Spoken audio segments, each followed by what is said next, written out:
হ্যাঁ, আপনার বোন যখন ক্যান্সার আক্রান্ত হয় আপনারা জানতে পারেন, তখন আপনারা মহাখালী ক্যান্সার হসপিটালে ট্রিটমেন্ট করেন।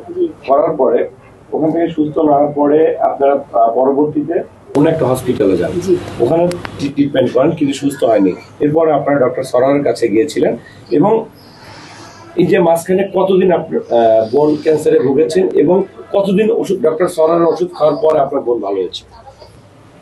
কেমো যখন ওনার কেমোথেরাপি দেওয়ার পরে 6টা না মানে 5টা দেওয়ার পরে অফ করে দিই, তখন উনি ক্যান্সারে ভুগেছিলেন। তারপর আপনাদের যে হোমিওপ্যাথিক যে ইয়েতে পল্টনে আমি নিজেও একদিন ওখানে গিয়েছিলাম ওনার ওষুধ আনার জন্য। হসপিটালে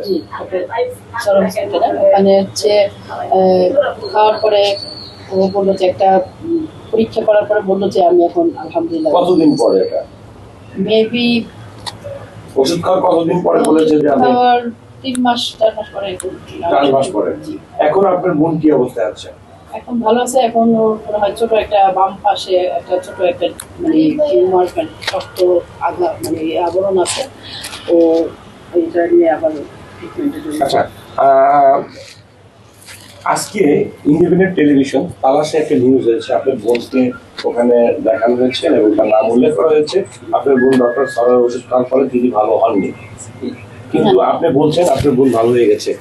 এই হিসেবে আপনি কি বলতে চান যে আপনার বোনকে নিয়ে মিথ্যা যে অপপ্রচার করছে, আপনার এই হিসেবে কি বলতে না, চান? এটা ঠিক না, কারণ উনি একজন ক্যান্সারের রোগী। আর যেহেতু আমরাও মানে স্যাটিসফাই যে ওইখান থেকে ওষুধ খাওয়ার পর যখন আমাদেরকে জানা যায় আলহামদুলিল্লাহ আমি ভালো আছি, আমরা সবার পরিবারের সবাই খুব মানে খুশি হন। হ্যাঁ খুশি হয়েছিলাম। ধন্যবাদ আপনাকে।